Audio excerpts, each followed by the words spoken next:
ভূমিকম্প আসলে বালু মাটি যদি লুজ অবস্থা থাকে সেটা খুবই রিস্কি। এই ধরনের মাটিতে যদি একটা ট্রাকও চলে, ভাইব্রেট করে, বা দূরে যদি একটা ভাইব্রেশন মেশিন কোনো কাজ করে, ওখানে কিন্তু মাটিটা বসে যেতে পারে।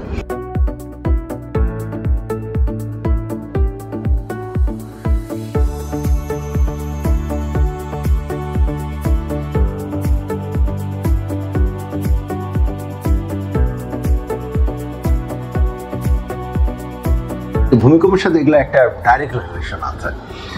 স্যান্ডি সয়েলটা এমনি একটু রিস্কি, কারণ স্যান্ড আমরা যদি বলি মুড়ি আমরা কি করি, মুড়ি যদি কোথায় এমনি জাস্ট হালকা করে রেখে দিই, মুড়ির মধ্যে অনেক ফাঁক থাকে, যত ঝাঁকি দিই মুড়ি কিন্তু ওখানে আরো বেশি লাগবে।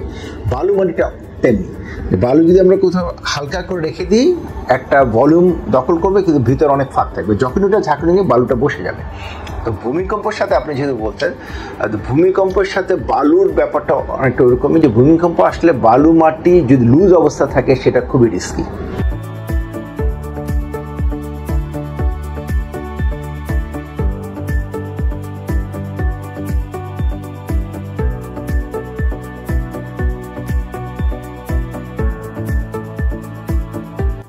On the other hand, sinter clayটা রিস্কটা রিলেটিভলি কম।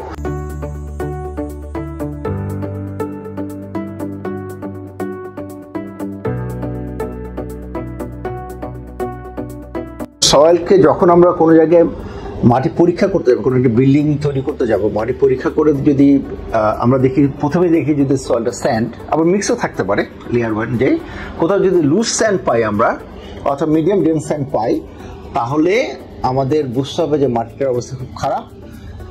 এমনি খারাপ মাটিটা আসলে কোন রকম জার্কিং বা কোন রকম ভাইব্রেশন আসলে ওটা বসে যাবে। আর ভূমিকম্প আসলে তো কথাই নেই, আরো বেশি ভাইব্রেশন হবে।